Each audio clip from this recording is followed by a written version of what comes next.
All right. Yeah, Jimmy, you and JoAnne might We're also live here. Hello, everybody. Hello. We're just dealing with the usual dose of technical difficulties.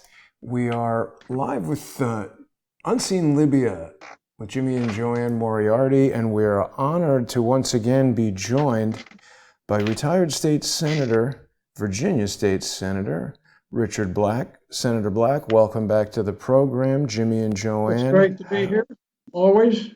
It's always Wonderful great to have you with us. Thank you so much, Senator Black. You know, the Libyans are very, very near to routing all the terrorists and everybody out of their country. And their military keeps moving forward. They keep squeezing them down to a little area. They're into Misrata, which was really the stronghold of those guys. And so they're looking forward to what is it going to take for them to get started to rebuild their country. And they're very confused about the information and the signals they get from Washington, D.C. They hear one thing that's very positive, and then all of a sudden, the United States is joining hands again with Erdogan for other activities. And so they're very confused, and they trust one U.S. statesman, and that's you. And as they told us, they said, they said, we really like the American people. We really like you and JoAnne. We really like Senator Black. We like Jason. We like all the American people. But Washington, D.C. is such a confusing thing. So they have, the tribal leaders and the other leaders in Libya have put forward a bunch of questions, and they're hoping that you can give them some insight and some advice about what they should really look at, what they can believe, what they can look forward to. Yeah, and so that's okay. Let me tell you, one of the things that is important to remember, first of all, a lot of the things I'm going to say are negative, and it's negative because our foreign policy is totally disconnected with what the American people are all about. Our people are good people. Our soldiers are good soldiers.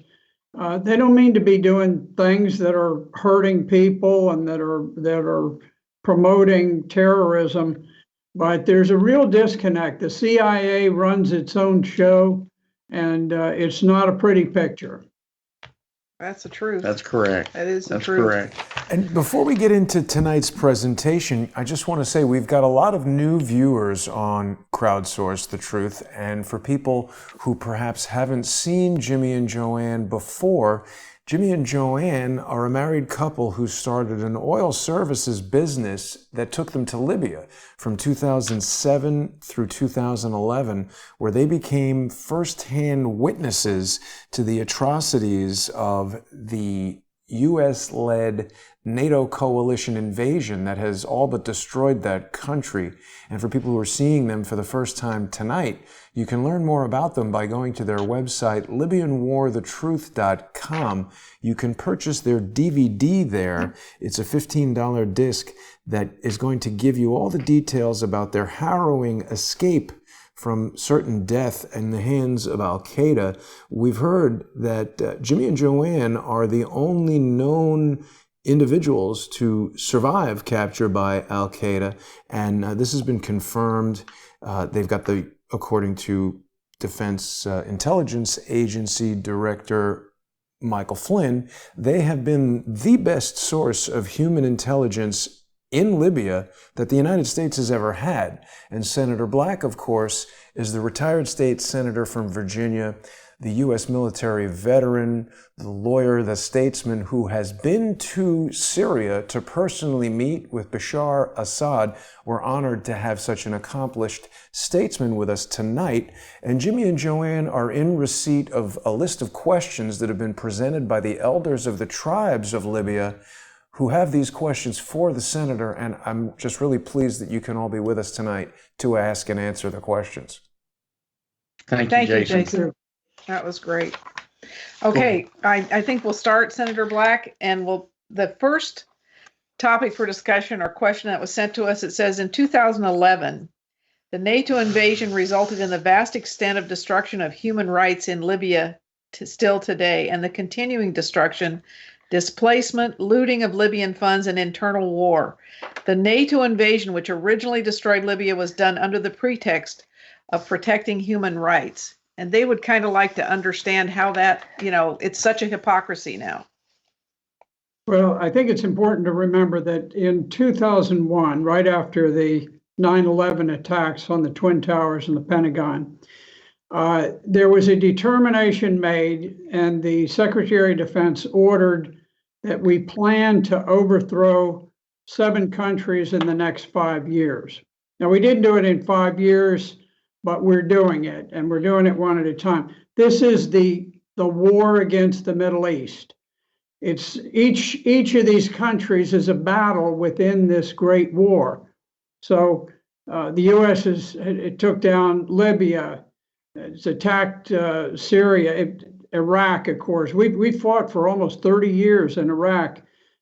We intend to take down Iran. We've been fighting with Yemen, trying to topple the Yemeni government. This is all part of an overall scheme to make war on the Middle East. One thing I'd like to tell the people of Libya is that the war against their country had nothing to do with human rights. It had to do with 2 principal things. One was the stealing of weapons in order to supply Al-Qaeda's war against Syria. It was not possible to overthrow Syria without a tremendous military effort, and Libya had a huge store of weapons, and so the plan was that the CIA would transport those to Turkey, across the border into Syria, and use them to overthrow the Syrian government. So that was number one. Number two was you had a lot of very greedy key officials in the United States, in France, and in Great Britain. And among the 3 of them, among the 3 nations, we've gone in and we've stolen 174 tons of gold, 2,000 tons of silver, and perhaps $500 billion in U.S. and EU currencies. All of this belonged not to Colonel Gaddafi.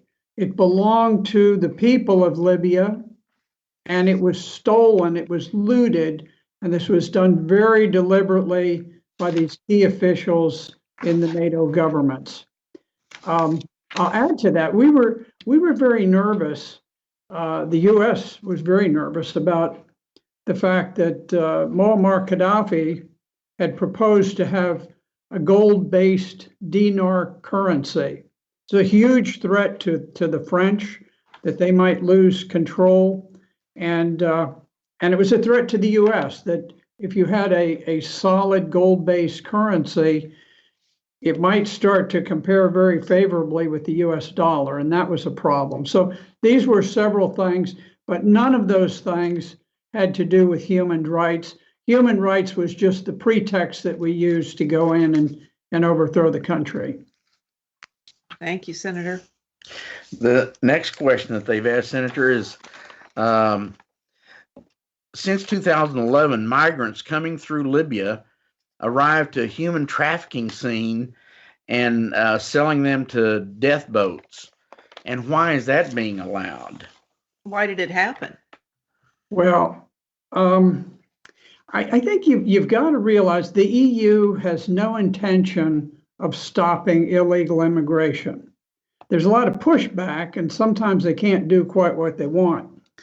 But if they really wanted to stop the immigration coming out of Libya, instead of towing the boats to Europe, they'd simply tow the boats back to Libya, put the people ashore, arrest the crews of the boat, and sink the boats. And after a while, people would say, you know what? This isn't a profitable business anymore. I'm not faring very well. But instead, they tow the boats over to Europe, and they discharge them there. And If you look at there is a program that Europe has to train the Libyan Coast Guard. They've spent 90 million euros on it. There are very few controls over where the money is spent. They've only trained 355 Libyan personnel and spent 90 million. Wouldn't you like to have a contract like that? Oh, wow. I'll tell you what, I could become very, very rich training 355 people for 90 million euros. So here's the bottom line.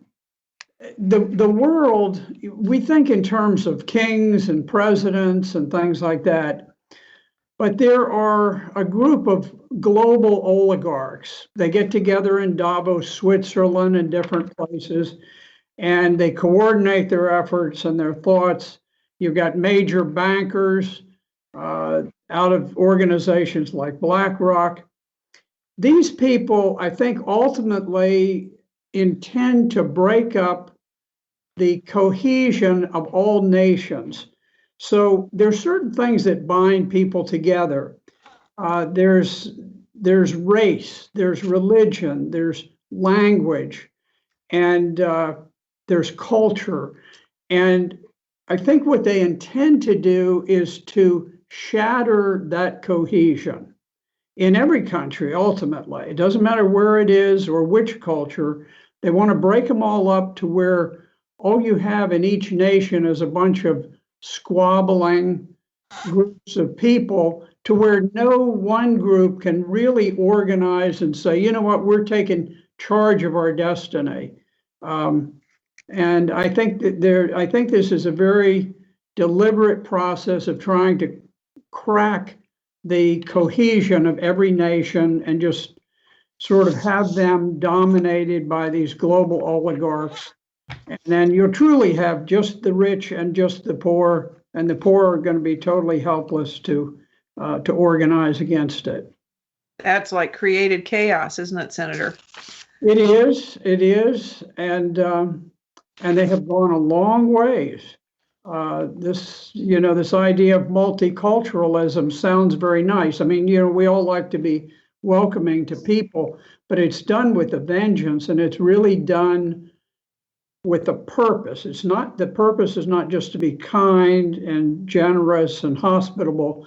The intention ultimately is to shatter the cohesion of nations and to make them incapable of standing up against these oligarchs and what they're doing. Right, joining together. Okay, the next question was what kind of a person or what kind of people install terrorism in a country with an area of 1,700,000 kilometers and a coastline of 2,000 kilometers overlooking Europe? Yeah.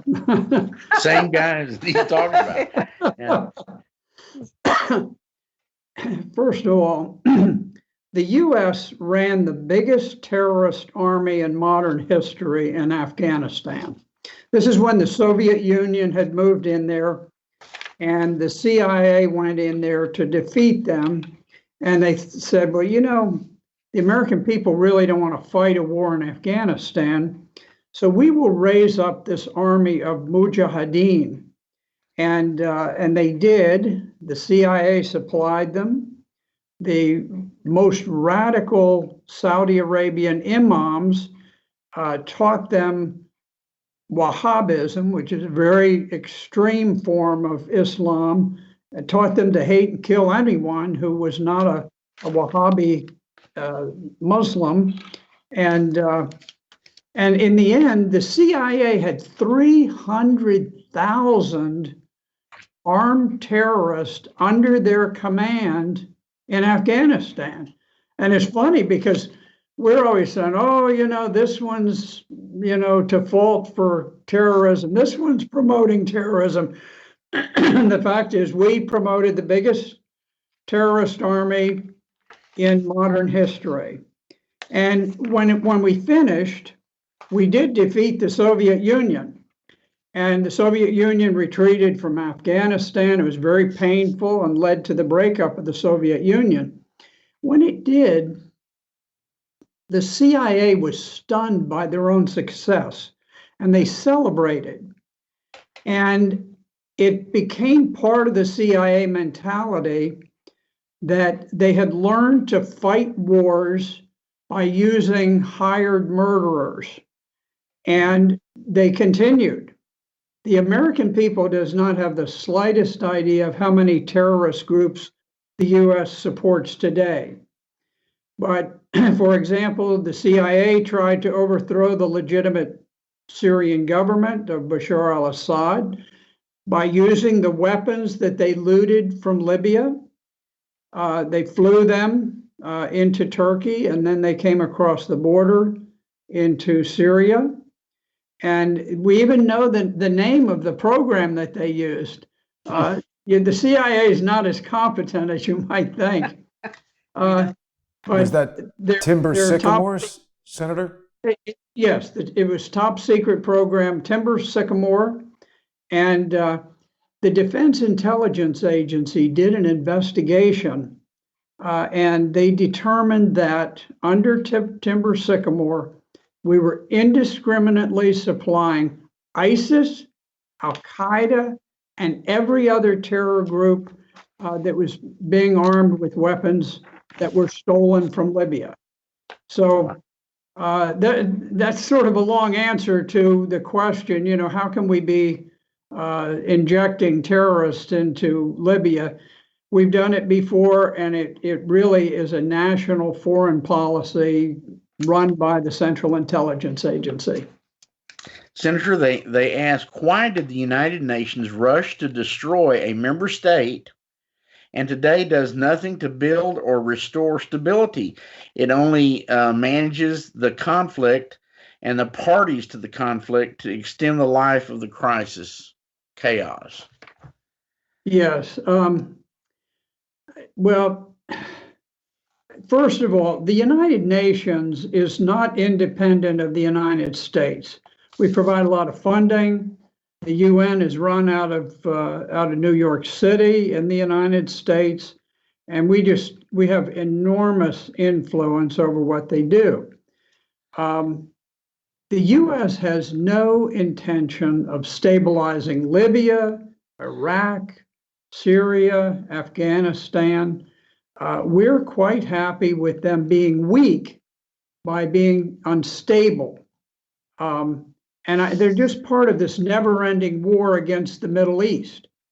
If you look at what we did in Iraq, back in 2003, we went in, and you remember the Shock and Awe campaign, the air campaign, and Shock and Awe was a campaign to destroy all public works that are required to run a civilized society. So we bombed out the waterworks, we bombed out the electrical grid, we bombed out airfields, we bombed out roads, everything that people needed, sources of food, sources of water, sources of electrical power. Now, it's interesting. We did that in 2003. We have occupied Iraq for 17 years. And I remember right after we had occupied Iraq, within several weeks, the Iraqi citizens were complaining that the electrical grid doesn't work, and we're in sweltering heat. It gets terribly hot in the summer there. And here it is 17 years later, and we have never rebuilt that electrical grid satisfactorily. We've spent trillions of dollars on various American contractors who have very little accountability, and they pocket a lot of money, and they make the Swiss bankers very rich. But to this day, the electrical grid that was built by Saddam Hussein has not been satisfactorily built by the United States, and I'm not sure that we ever had an intention to rebuild it. I think we're quite happy just keeping the Iraqis to where they're totally dependent and weak. And I think that's unfortunately, that's really what we intended would happen. Now, here's a thought for Libya. In the end, Libya right now is controlled by a puppet regime installed by the United Nations. It's this government of national accord, never been elected, doesn't represent anybody really. And in the end, the Libyans must militarily defeat the puppet regime that the UN has put in there and take control of their own country. The LNA is making good progress, and they have a lot of supporters. I mean, Egypt, Russia, the UAE, even France, just a whole lot of countries are on their side in varying degrees. But I will tell you this, the future of Libya will not be negotiated. The future of Libya will be determined on the battlefield. And the sooner people come to grips with that, the better. We've seen it play out in Syria, where we know negotiated agreements are not going to win back Syria. Syria has clawed it back piece by piece by piece, and that's what's going to happen in Libya also. And you've got Erdogan in the middle of both of them. Yeah. And another thing is there are a number of countries that do not want to return to the Ottoman Empire. I think it's no secret. It's no secret at all. You know this, JoAnne.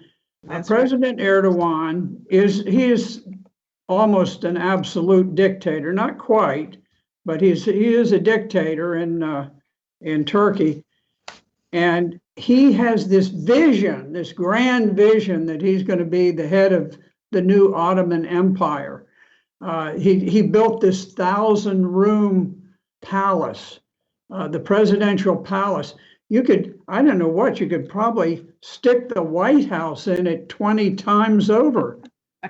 It's so huge. And he envisions dominating the entire world, certainly including Libya, certainly including Syria, certainly including Iraq, and who knows where all. He's being helped by the Saudi Arabians to some extent. Now it's kind of complex with them, but anyway, Turkey is nobody's friend, and the Libyans need to conceptualize that, understand that they are fighting against the Ottoman Empire. Mm-hmm. They're not just fighting against Turks, but they're fighting against this emerging notion of the restoration of the Ottoman Empire. That's right, Senator. In fact, the old absolute cutthroat, bloody head of the Ottoman Empire called himself Suleiman the Magnificent, and Erdogan has named himself the Magnificent One. And he is, of course, he is credited as being the head of the Muslim Brotherhood, and he has been given almost an imprimatur by the United States and other countries. Okay, you go be our attack dog, and we'll let you reestablish the Ottoman Empire. You can set up the caliphate, and you can be the Khalifa. And so he has been promised that by the U.S. and other countries. And so, because he's been given that green light, that he thinks he has the right to do that. And of course, the world will not accept that. The Ottomans were just terrible. My goodness. Well, they were probably the most hated empire. Oh yeah. And they how they held on for 300 something years is really the determining factor was the amount of blood, the other guy's blood they were willing to spill. They killed 1 million Christians, didn't they? Yeah. Oh yeah. But do you know that the head of the UN puppet government, the GNA in Tripoli, is a man named Siraj, and he is of Turkish descent. Yeah. And so he was picked, no one knows how, and put in that slot. He is Muslim Brotherhood. He is full of Libyan Islamic Fighting Group, all radicals who have stolen huge amounts of money from Libya, from the Libyan people, never done one thing for the Libyan people. He was a furniture salesman, and the UN plugs him in there as the leader. That sounds like Juan Guaido in Venezuela. Same thing. Or took a one-term low-level politico, and he swore himself in as the president. I'm the president today. Voila, look at me. Yeah, you can get you a great deal on unpainted furniture. That ain't bad. Guaido's senator was, his backers forever have been the narcotraficantes out of Colombia. He's a bad guy, just like this Siraj. His backers have been bloodthirsty Muslim Brotherhood and all the other radical groups forever. Well, you have to watch out for Siraj, because with his support, his rumored links to the Libyan Islamic Fighting Group, to the Muslim Brotherhood.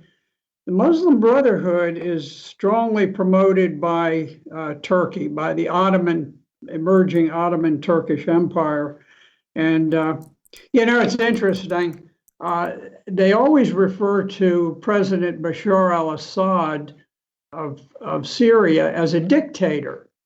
Now, he was popularly elected in a free and fair election in 2014 with tremendous support. All the national newspapers kind of admitted, he won it, fair and square. But they call him a dictator. Now, here's Siraj. Who's voted for Siraj? No one. Nobody. He hadn't been voted by anybody, but they refer to him as the leader or the president of the legitimate UN government. Well, the guy's a dictator, isn't he? Yeah. He's never been elected, and he's in charge. That makes him a dictator in my eyes. I don't see Bashar al-Assad as a dictator. He was fairly elected, freely elected. But Siraj is a dictator.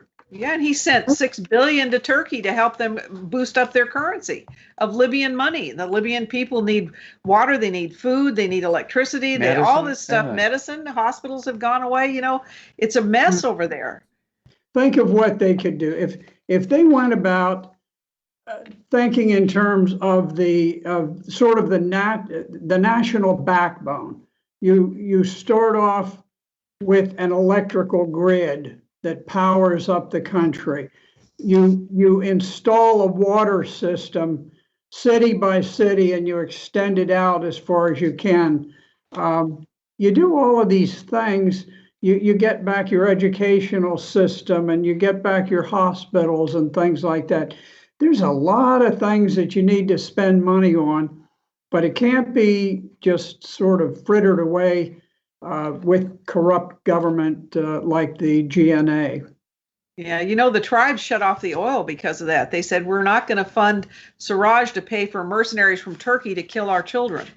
And the Federal Reserve and the other Khazarian mafia banksters turned over title to all the Libyan Social Security funds and everything to these guys the first week of the phony revolution.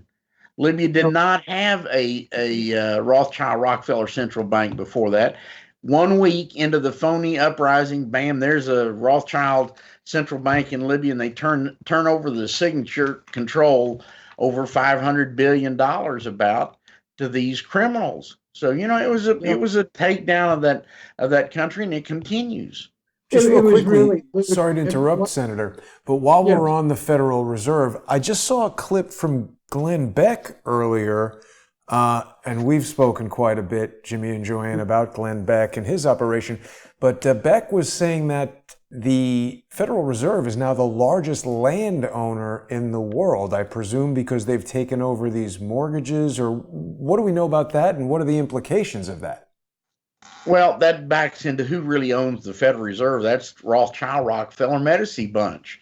And the U.S., back in I think they started in the 50s, but in earnest by the 60s, Congress required the U.S. Treasury to accept every sovereign note at par value.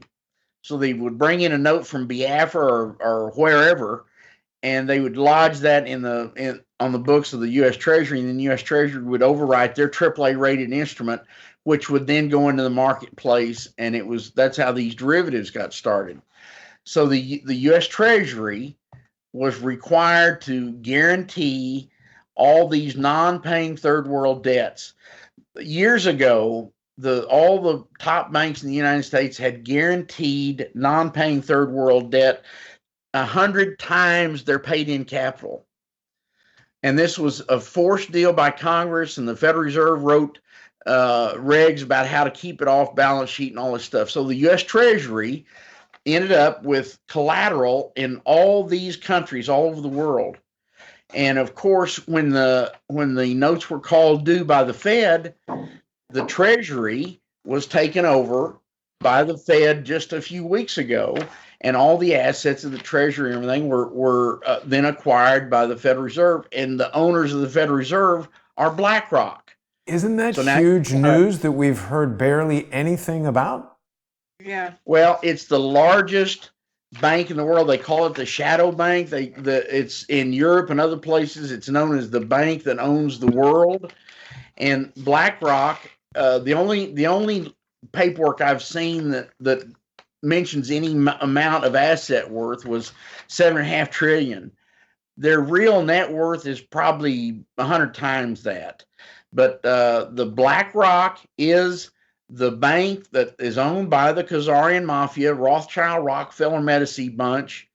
They took over when the merger of the Fed and the Treasury just happened. Then 2 days later, BlackRock took it over. And the funny thing, I discussed this with the senator earlier, in their declarations, they said that they were going to be responsible for all the acquisitions of this new entity. Well, the U.S. was not ever supposed to be in the business of acquiring companies and stuff like that. And the BlackRock also said they were going to be using special purpose enterprises. And these are all foreign-owned corporations that, again, same guys own those.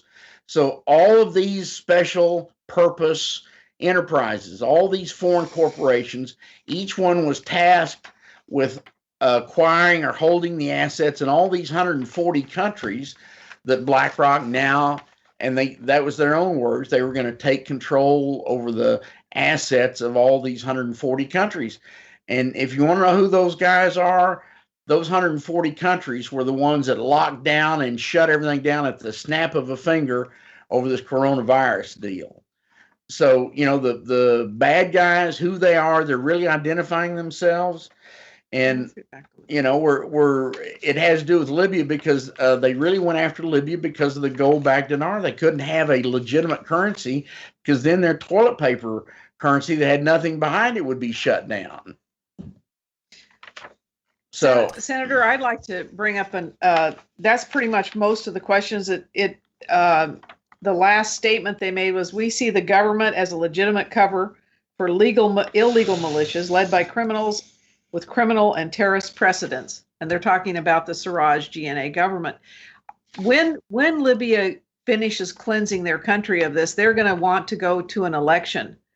And they have a very popular leader, as you know.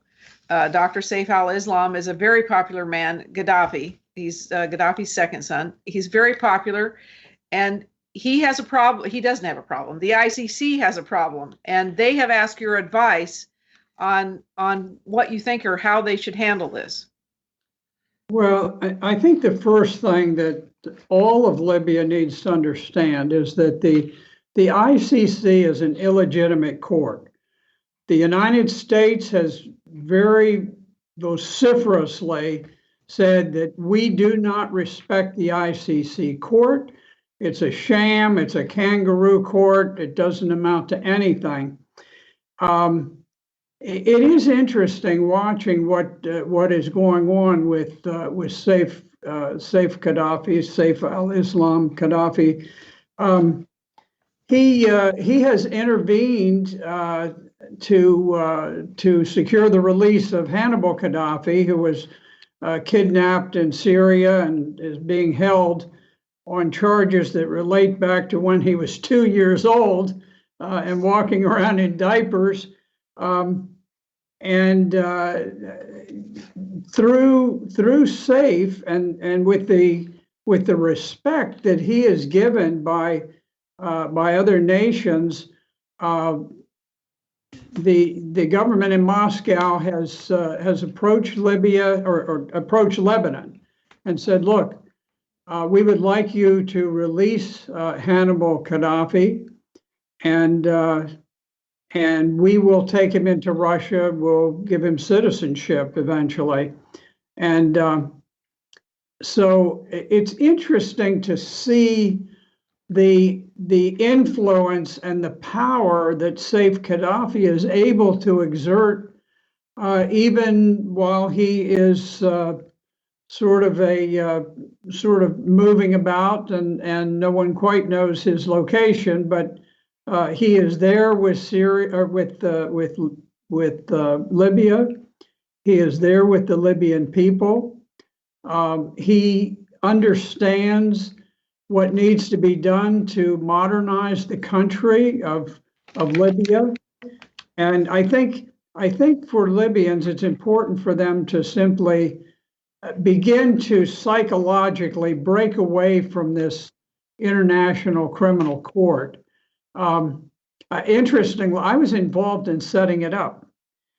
I hated it, but I was the chief of the criminal law division in the Pentagon, and I was ordered to construct a court of this type. And I told my officers, I said, I want all sorts of due process protection so that people who go into that court will be treated like they would in this country. And so that's the way we drafted it. Then it went to the State Department, and the State Department stripped out all of the protections and just turned it into a political kangaroo court. And that's what it is today. And it's so disrespected because of that, even the United States, which was behind setting it up, has rejected it and said, it's worthless. Now, I happen to have read the indictment against Saif Gaddafi. And, I was the chief of the criminal law division in the Pentagon. And I had, at times, I would have 40 lawyers who worked for me. And when I read the indictment, it was a joke. It was newspaper clippings from tabloid newspapers and rumors and all sorts of things that were long discredited. People had moved on and said, oh, that's garbage. But it's still in the indictment. So the indictment is it's silly, it's amateurish, it's unprofessional, and it's not worthy of any respectable court. So I think the first thing is the people of Libya need to understand that an indictment by the ICC is not worth the paper that you use to wipe your feet on. Now, Senator, you raise a very interesting point, though, because even though this indictment, I trust you, I haven't read it, I'm sure it is ridiculous. We've seen a lot of this happening, this technique called lawfare, where there doesn't necessarily need to be any substance to the charges, but the fact that a case is started, it initiates a process that the target of the indictment or the lawsuit or whatever it might be has to go through this process. And there are a number of things that can go wrong along the way that can really jam the person up. In your own state of Virginia, there's been an anti-SLAPP statute introduced. It's not yet law, but a lawyer who is also a state legislature has introduced an anti-SLAPP proposal based on the sheer number of junk lawsuits that have been brought in Virginia. And there's actually one individual who's named in this proposal who is representing someone who is suing me. He's representing California Republican Devin Nunes. And this is an individual who is just bringing numerous lawsuits against numerous entities mostly journalists who have published true but unfavorable information about this individual's clients. And this process of lawfare is jamming up the courts, whether it's the ICC or federal civil courts. It's a really big problem here in the United States. Well, Jason, the problem with this ICC indictment, if you would, of SAFE, is that's been the reason that a dead or alive bounty has been put on his head. By the same criminals that put up the charges. But I wanted to say this, Senator Black, and you read it. I think I gave it to you. The legitimate elected government in Tobruk in Libya gave Dr. Saif a full amnesty and cleared him. And you told me, I think, that overrides any ICC claim. But it definitely should, because an amnesty or a pardon, if you will, it's widely recognized. I mean, all Western countries recognize the power of the pardon. And if President Trump eventually pardons some of the people who have been falsely accused, that can't be reviewed by a court. It can't be questioned by the legislature. The judges, the judiciary, they cannot say, well, let's look at it and see if it's reasonable. Doesn't have to be reasonable. You can grant a pardon for any reason or for no reason at all. You can just wake up in the morning, if you're the president or the chief executive of that government, and you could say, I decide to release a whole bunch of people, and that action cannot be questioned. And if ICC follows any reasonable principles of law, they'll recognize that is so well entrenched. Sometimes it frustrates us, but that is the law. But Senator, here's the problem in Libya. You've got this recognized UN phony government, and that with the phony ICC court, those are treated as gospel, while the legitimately elected government that had to domicile themselves in Tobruk because they were all being assassinated, that government is being discounted by who else? UN, and they look at this illegitimate criminal terrorist government as being gospel. So the even though the ICC has a really a groundless case against SAFE, they put this indictment up, and as I said, that he's got a dead or alive bounty on him, and the Tobruk government, the legitimate government, is discounted. And here we got governments like the U.S. and others that should slap down that government in Tripoli for who they are and what they are. Not one word is said about them. They're allowed to rob, steal, rape, plunder, destroy the country, and that's okay. Well, unfortunately, with all of these wars, we've got people who take advantage. We've got a lot of the children of very high political officials. We saw what happened with Hunter Biden when Vice President Biden was given control of the Ukraine, and the next thing, Hunter Biden, who had just been booted out of the Navy after 1 month because he couldn't stay off of cocaine, suddenly he finds himself on the board of directors of the biggest gas company in the country. And why? Well, I don't think he'd have been there if it weren't that Big Daddy could protect that company from investigations. And at least that is the appearance, and that a lot of people believe that.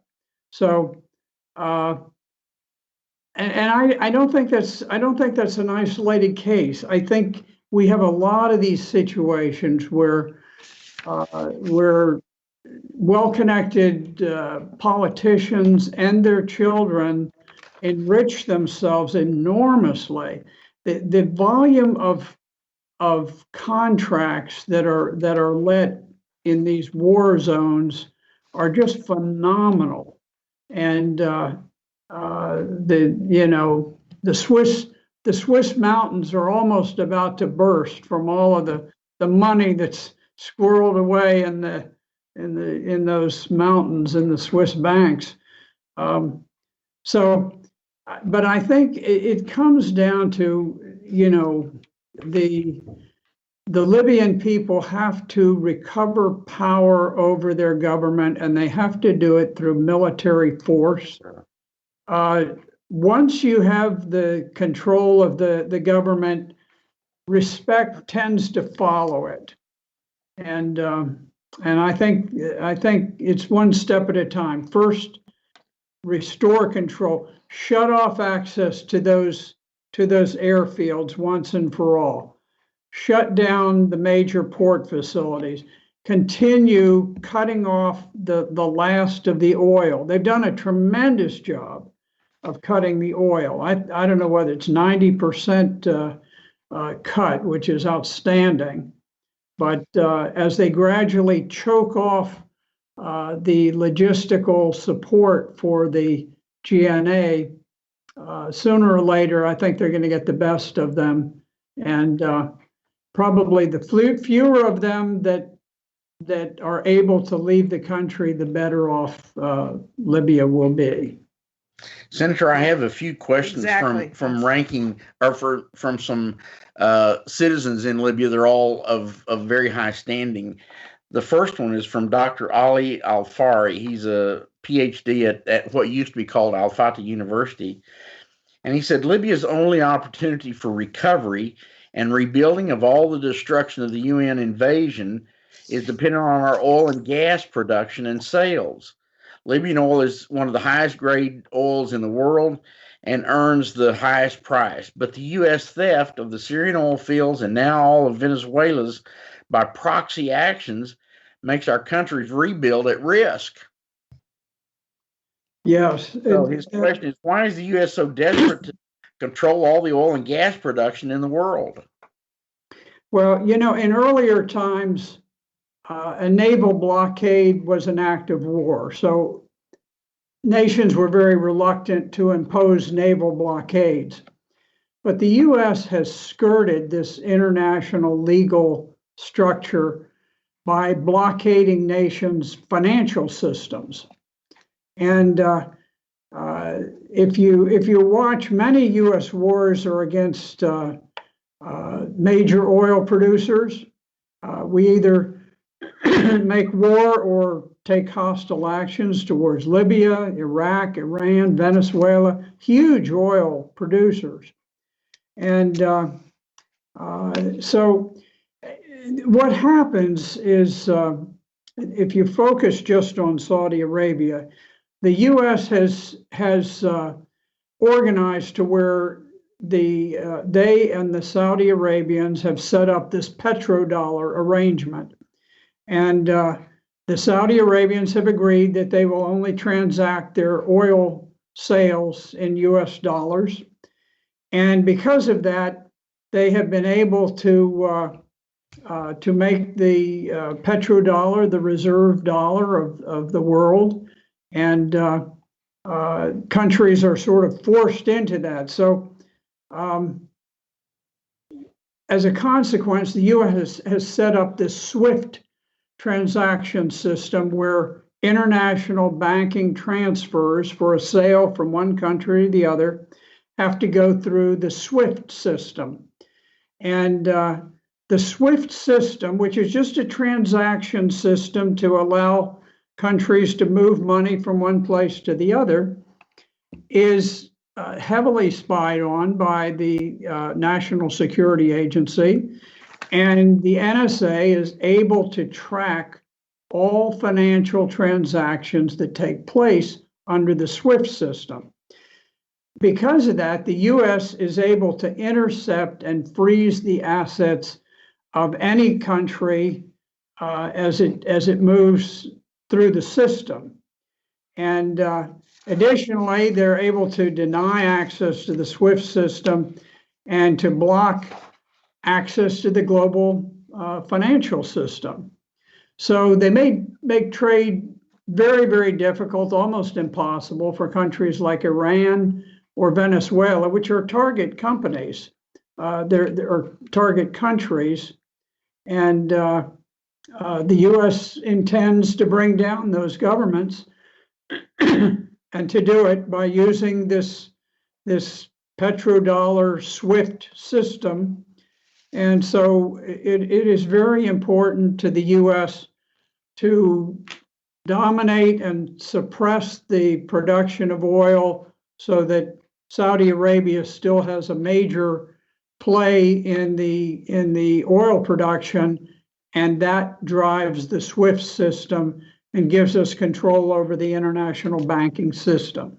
You know, Senator, Jimmy and JoAnne have brought up in some recent shows this situation that arose at the OPEC Plus meeting where Mohammed bin Salman, the Crown Prince of Saudi Arabia, had requested that Vladimir Putin slow Russian oil production to maintain the high price. Putin refused. We heard just a week or so ago that President Trump was intervening in some way. What have we heard about any possible changes with regard to the relationship between Russia and the OPEC Plus nations? Well, I tell you what has happened. Because of the coronavirus shutdowns, the demand for oil has just plummeted. And usually between Saudi Arabia and some of the others, they can influence the price of oil by, they can drive competitors out of business by dropping their prices. So the Saudis got angry at the Russians because the Russians wouldn't reduce production beyond a certain point. And the Saudis said, look, we're going to flood the whole world with oil. Right now, they've got 8 giant tankers headed towards the United States to dump oil and just flood the market. And the purpose is to destroy American production, just shut down, destroy companies, put people out of jobs. And but what's happened at the same time is I think the US, Russia, and Saudi Arabia have discovered that because of this demand destruction, the reduction in the consumption of oil, they're all in trouble. We're all in trouble because the oil prices have gone so low that everybody is hurting. Even the Saudis. The Saudis are having trouble making their national budget.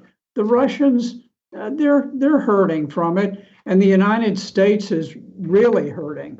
So I think all of them have said, you know, this game that we like to play has probably gotten a little out of hand because of the coronavirus and how little fuel is being consumed. So while this was certainly a plot to drive out U.S. oil production, it has gotten beyond the ability of any of the players to control it. And so they just came out with an agreement to reduce production, but it's only going to be a fraction of what the coronavirus demand destruction has been, and the prices are still going to go down. Do you agree, Senator, with the position that Jimmy and JoAnne have presented to us that perhaps Vladimir Putin initially refused to reduce Russian oil production to put extreme pressure on the petrodollar in the United States? I suspect that was part of it. He doesn't like the petrodollar for very good reasons. You know, the U.S. has sanctioned Russia. It's a major player on the world stage. It's an independent, sovereign nation. And here we're telling them, we're going to keep you from trading. We're going to stop you from doing this. We're going to order you to cut off your trade with Iran.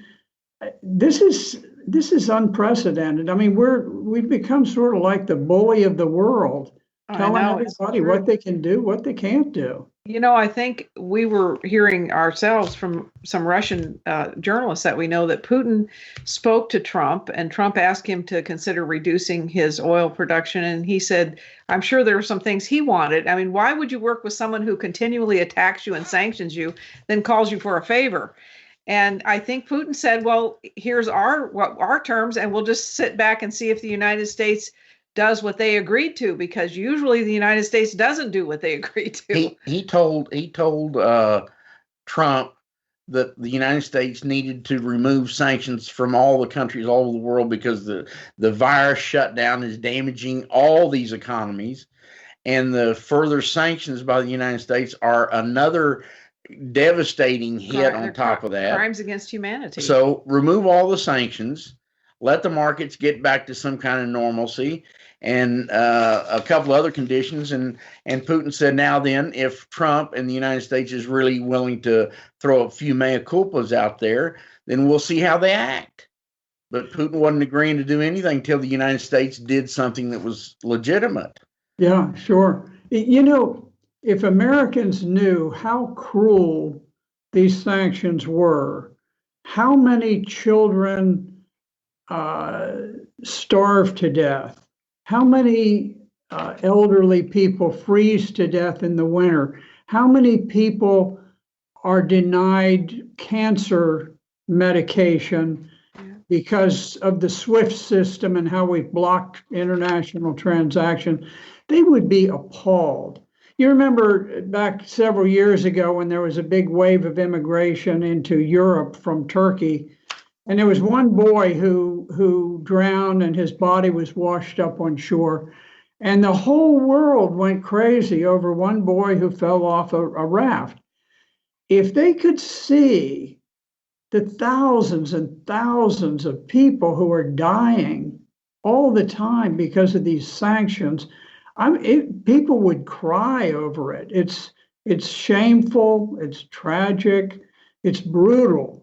We blocked food ships this week from going into Yemen, and the people are starving to death. 21 million Yemenis are on the verge of starving to right death. Now. And why would we block food ships from coming in? What those are against all international law. That's crimes against humanity. That's worse than I can even imagine. Block medications from going to Venezuela, Iran for COVID. It's these things are unacceptable. And so when a world leader stands up and says, if you want us to help you, then you need to change your policies and consider the rest of the world and let the rest of the world find a normalcy. Yes. Well, in Yemen, of course, the war against Yemen is just a continuous litany of war crimes by Saudi Arabia, and we are helping them. We're complicit. We're an aider and abetter. If we were going into a trial, we would be equally responsible for the deaths. But one of the things that the Saudi Arabians have done is that, knowing that there is an outbreak of cholera, they deliberately went and they targeted the water purification plants that use chlorine to purify the water and make sure that it didn't carry the disease. And that they were blown up so that the people just had to rely on dirty water. And so you talk about biological warfare, they're always throwing out all of these flaky assertions of, oh, Syria's doing this or that, which is all rubbish. They have not used poison gas ever. But here, the U.S. is deeply involved in deliberately spreading the cholera epidemic to kill children in Yemen, and we just said, well, we're just killing Yemenis. They're not human. They're not human. We can give them. Who could say something like that? Senator, Trump has put troops on the ground in Yemen. There's the first bunch, he's putting in 3,000, the first 300 or 400 went there. They're establishing a base near that port. And the reason that Saudi Arabia wants Yemen is for that big port.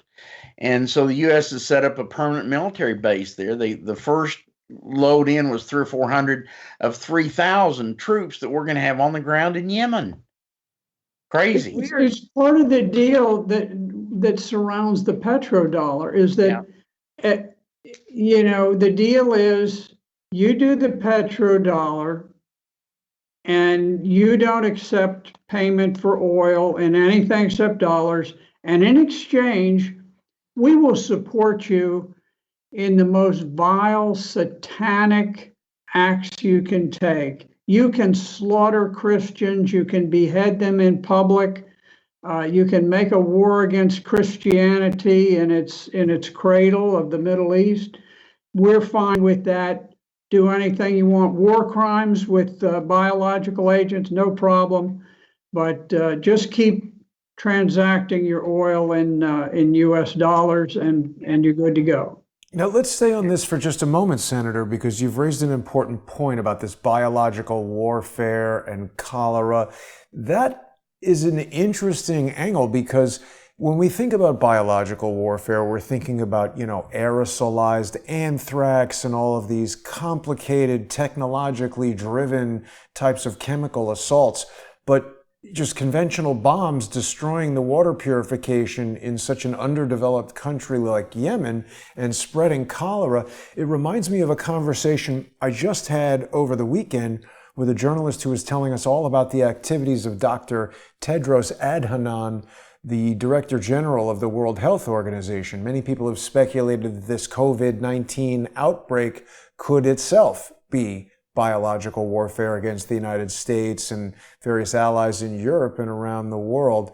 One of the things that I learned over the weekend is that Dr. Tedros, at the time in his capacity as the health minister of Ethiopia, he said it's not a cholera outbreak, it's just diarrhea. And this denied this ethnic opposition to his Tigray party. It denied them UN funds, medicine, food, etc. So it's interesting to see how these politicians can manipulate politics and conventional warfare to play this dangerous game in biological warfare. You know what's amazing is how morally vacuous the leadership of the world is. And it seems like if someone has some moral decency, some kindness, they're shunted aside generally. And it is those who just have they've got a blank stare. If somebody's dying, if somebody's being slaughtered in front of them, they're unaffected by it. It's really amazing. I mean, it's disturbing. You'd like to think that everybody has some element of basic humanity in them, but I thought one of the things we teach in all of our colleges, we have them read Machiavelli's The Prince, about how nothing counts except do you win or lose. You do anything possible to win or lose. And we indoctrinate our students with this idea that the people that you represent don't count. That the only thing that counts is just winning the game. And I think what you're telling me is that this is one of those guys who, to say, oh, this is diarrhea, when if he has the faintest ability, he knows cholera from diarrhea. Well, I propose that he did it specifically. Sorry, Jimmy. I propose that Dr. Tedros did that specifically, took advantage of his political position to oppress this opponent of his regime in an extremely cruel way. And now this is the guy who is the Director General of the World Health Organization that's delivering, edicts and predictions and various things that's driving global health policy, including here in the United States, that's resulted in the total shutdown of our economy. This is a guy who's been funded by Bill Gates, and he's been funded by the Chinese government. What can the U.S. do, and what can the people of the United States expect to be done with regard to the WHO? Who presides over that? How can we bring, if it's found that their Director General has in fact acted in such a grossly negligent or criminal way, what opportunity do we have to bring the World Health Organization and its leaders to justice? Well, I think you can first of all cut the funds. That's the big thing. Trump has done that. Trump has done that. He has Yes. temporarily suspended funding the World Health Organization. God bless him for doing that. But the fact of the matter is, people who do inhuman, immoral things like that have a tendency to be elevated to higher positions. Because I think the global oligarchs, the bankers who run the world, and all the financiers and industrialists, they like somebody who does something because it gets them where they're going, not because it's nice or kind. We've gone back, back during the Victorian era. I always think about the sinking of the Titanic. When the Titanic went down, there were some of the wealthiest people anywhere aboard the Titanic. Now, I'm sure some of them behaved miserably, but there were quite a number of Victorian gentlemen who said, women and children first. And they sat there and they smoked cigars, demonstrated enormous courage as they waited to go to their death, knowing they were making a sacrifice for ordinary people who could never repay them, because it was the moral ethic of the time. There was a moral value, a sense of morality, and it's gone. It's gone in Great Britain. The Elizabethan era, no, not so. Yeah. Victorian era, yes. And we had a little bit of that in the United States during the Great Depression. Hershey said, you know what, we're going to give away candy bars. And, people were starving, and there were food lines in Washington, D.C., and they trucked in bunches of candy bars, and they just gave them out free to everybody. And for generations after that, people would always say, you know what, Hershey, I'm gonna remember that company. But they didn't just do it to be remembered. They did it because it was the right thing to do, and because they could help other people who were in trouble. I think we've gone beyond that point. I don't think we have that moral ethic anymore. Not in our leadership. Senator, that's for sure. we've all been so desensitized by the media, by all the games, the movies. Our children see people getting slaughtered, bloody murdered all the time, constant on TV. The movies are just full of death and destruction. The games that the kids play are all full of death and destruction. So the kindness, the inherent kindness, and the absolute abhorrence of murder has been removed from our psyche by this inundation of the media. And, that's made a huge difference. And the CIA said if you can get a child at the age 1, beginning from 1 to 5, and indoctrinate them, they get so confused that they are never able to become they can fracture their minds, and they can create these really, through traumatic experiences. Jimmy, I wouldn't limit it just to entertainment and video games. When the senator mentioned Elizabethan England, I was immediately thinking of Boris Johnson, and I just typed into Google Boris Johnson, got this bizarre headline from the New York Post. It says, hospital matron photographed with Boris Johnson dies from coronavirus. But how many people will glance at this and see Boris Johnson dies from coronavirus? I mean, that's a pretty deliberate and potentially misleading headline from a newspaper that we've identified as involved in misleading people all the time. Yes, sir. Yeah. Yeah, it's become a science. The idea of manipulating and twisting and interweaving numbers to where they become very confusing. The CIA in Syria, they helped to set up this al-Nusra, which was the Syrian affiliate of Al-Qaeda. And after a while, finally people began to relate. They said, okay, al-Nusra, Al-Qaeda, same deal. And once they did, they flipped the name.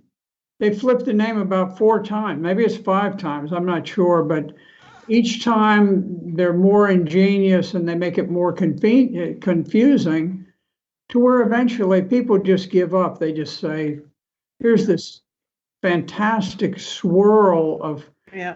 of names and history and ISIS was the last big one. Mm-hmm. yes. Well, they got this tactic from ValueJet.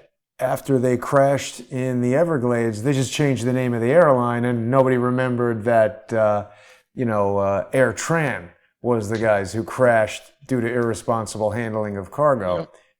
Mm-hmm. Well, the movies, Branding. the PG-13 movies are horrible. I mean, they have so much sex and perversion in them that, when we were growing up, that would never been allowed an X-rated movie. So, I mean, the things that all of our kids, beginning very young age, they're fed this all these visuals, and they're so aggressive and they're so action oriented and everything, and they really catch your eye. But that affects all of us, and especially our young. While we've been home sheltering in place, we started watching old movies. So we saw I Remember Mama, beautiful, touching movie. It was just very nice. Isn't that the one where Danny DeVito is trying to throw her off a train? Oh no, that's Throw Mama from the Train. Different movie. Yeah. Forgive me. Time. Much different time. I think he's watching the movie I Remember Mama in the movie Throw Mama. There's some sort of a play on that movie. Yeah. Oh, well, that shows the difference. You go from Danny DeVito throwing his mom off the train. I Remember Mama. They all worship the mother. Yeah. The family is intact. They do good things to help other people, and it's a fun movie. I mean, it's great. Old movies are great. We love old movies. I haven't watched a new movie probably 10 years. Yeah. We prefer the old ones. Yeah. Well, Senator, we're getting close to the end of our time here, and I know that we've been through a lot of questions. Do we want to take any questions from our viewers in the chat, or is there anything else that you guys want to discuss? I have one thing. JoAnne's family in Switzerland, her cousin is a PhD pharmacologist, and he and an associate company have developed a cure for not only COVID-19, but dengue. Wait a minute. Sorry, I got to say, this is not a cure. We can't say it's a cure. None of us are medical doctors. None of this is medical advice. This is an anecdotal story about a supplement that Jimmy likes. I do.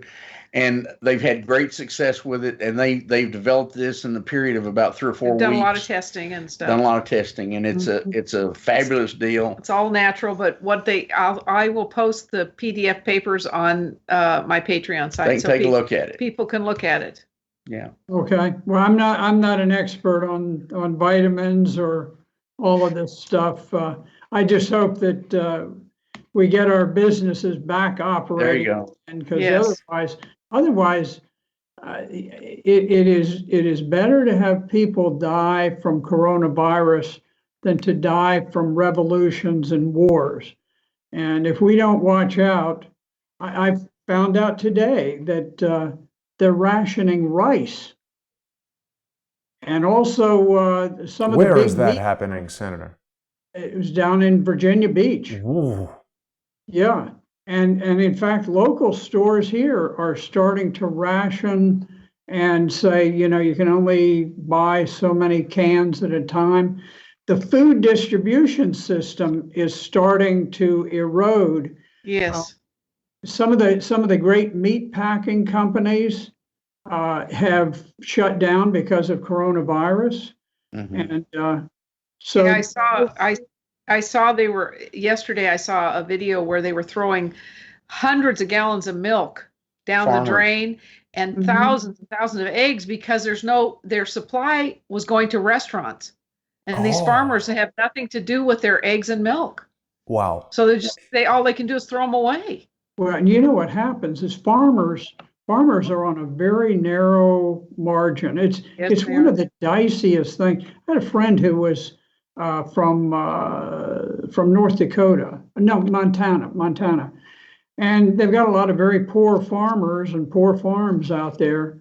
And he says that traditionally they have one of the highest rates of death claims from accidental deaths, which really are suicides, where you have a farmer and the crop doesn't come in one year, he doesn't have seed money for the following year, and he throws himself into some machine because if he dies by suicide, his family doesn't Family get doesn't money. get the money. Right. Wow, that's So terrible. it's a terrible thing. Senator, I have a question for you. We know that you were a Marine, correct? Yes. So in New York City, weeks ago, we've had this USNS Comfort arrive here, ostensibly to service the medical needs of New Yorkers who do not have coronavirus, people who have broken legs and any other ailment that you might have. We all know that congestive heart failure is the #1 disease in the United States. I saw a documentary about the construction of these 2 naval ships that said that they're very capable, have as many hospital and ICU rooms as the entire state of Maine. However, they cannot do open heart surgery. And this immediately struck me as, there's got to be a variety of reasons why that is, if the documentary is correct. But it seems like a gross misuse of resources to go to the expense of bringing that huge vessel here, staffing it, having it be there, or whatever. And we heard right away that they fouled the whole operation by bringing coronavirus patients there. So a lot of people saw that I went to the ship last week to just ask this question. And whether I'm a journalist or a citizen or whatever, it seems like a reasonable question for a citizen of New York to ask. This sloppy Marine doesn't even have his personal protection equipment applied correctly. There's a strap hanging off. I got to imagine that's not the appropriate way for him to use his equipment. And Senator, this guy was an absolute jerk to me. Totally unprofessional, not prepared with an answer, which could have been, I'm not authorized to speak to the public. You can go to this website. You can call this phone number. This Weisenheimer told me to Google public affairs. And then when I did that on my phone and it brought up Wikipedia that had nothing to do with the Marines, the Navy, or that ship, he walked away and got on his radio. And I asked, are you getting someone to help me, or are you going to continue to threaten and intimidate me? This guy is a jerk, Senator. He's unbecoming for the office of Marine whatever. He's a disgrace to the U.S. Marines. And I consider these Marines in that boat an invading force here in New York City, and I want them out. I was disgusted with his behavior. And I respect you, Senator. My own father was an officer in the U.S. Navy. That guy's a disgrace. Well, there are some bad apples. It's interesting. They sent one of these 1,000-bed hospital ships to New York and one to Los Angeles, and they've scarcely been used at all. What we're finding all around the country is that the medical system is almost unused. I mean, it's like a ghost town. Texas. I've seen that myself over in Inova Fairfax Hospital. A friend of ours took a picture. It's the first time ever that the emergency room did not have one person in it. I saw something similar at the urgent care center. Everywhere we've gone, and we've heard from many people all around the country. The medical system is not under tremendous pressure, and these 2 hospital ships have been almost unused. President Trump said that tonight in his address. I gotta hand it to him. He gets up there night after night. I don't know, a guy of his age, he has more energy than I have ever seen in any president. And he sits there and he answers question after question after question for about an hour. it's almost like being in a debate forum, and nobody ever seems to corner him on anything. So the medical system, it's kind of a mystery. We're supposed to be under this tremendous attack, and yet ambulances are going unused. These ventilator systems are stacking up. There's a 10,000 ventilator reserve at the federal level, and different states are turning theirs in already. So it's a strange situation. This is not like the cholera epidemic. There's no doubt it's more than just an ordinary flu. It's a pretty tough flu, but anyway, we've gone crazy over it, and it's This Texas governor said that he's going to lay a plan out to bring them back to work, because he said what's happening is, he said people may die, and it's not right that people die from the virus, but so many more people are going to be so terribly affected by the lack of work. They're going to starve to death. They're going to have no economy. And he said the cure can't be so much worse than the disease. He says, well, people have to be able to make a living, and they have to be able to support their families. And the people would normally go to the doctor for a typical treatment on an older person. Somebody's got diabetes, had a regular appointment. Doctors aren't seeing anybody, so they're doing it by telephone. And so we may have the untimely demise of a lot of people just because they're precluded from their regular doctor's appointment. Yeah, So, I'd like to just close with this, if we could, because there's some debate now in the comments as to whether or not that Marine has any duty to answer to me.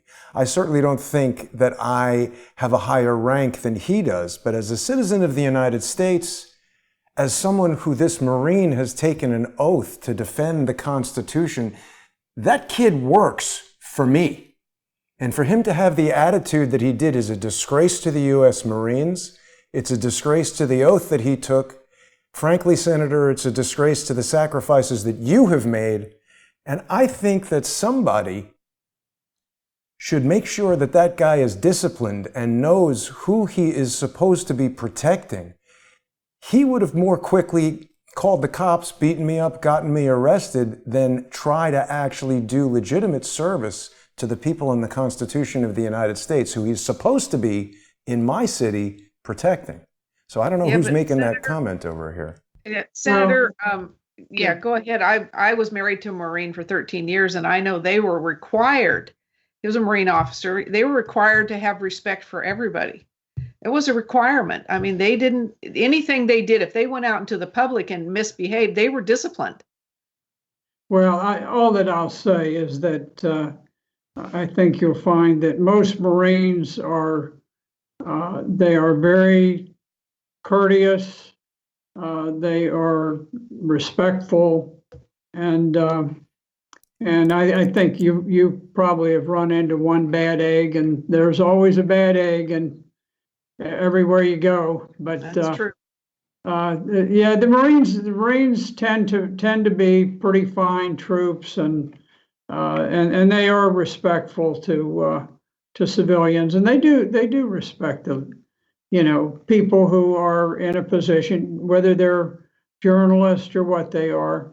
And so it's unfortunate you hit that one bad egg, but it happens. Maybe you'll hit some good ones the next time. Yeah, that's indeed. right. And we know the best one right here. The other thing I've observed is that no matter how egregious the behavior of another Marine, no Marine will ever besmirch him. So I appreciate that, Senator, and I appreciate you joining us tonight. Jimmy and JoAnne, it's always great to have you. For people who haven't seen the show before, Monday nights on patreon.com/James and JoAnne Moriarty, patreon.com/crowdsourcethetruth, and subscribestar.com/crowdsourcethetruth is where you can see Unseen Libya with Jimmy and JoAnne Moriarty. Have to thank Senator Black for joining us tonight. He's a frequent guest with us. I should say retired Senator Black. Thank you for your service to the state of Virginia and to this country, sir, and to the United States Constitution and the people of the world, frankly. God bless you, Thank Senator. you. And the Libyans, thank you, Senator Black. With all of you. Yeah. And God bless Libya. And wherever Saif Gaddafi is, I wish him all the best. I think he's going to do great things for that country. Thank you Thank so you, much. Senator. God bless Thank you, you so Senator. much. Thank you, Jason. We appreciate you. Yeah, thank you so much. Thank you all, and thanks everyone for watching. Have a great night.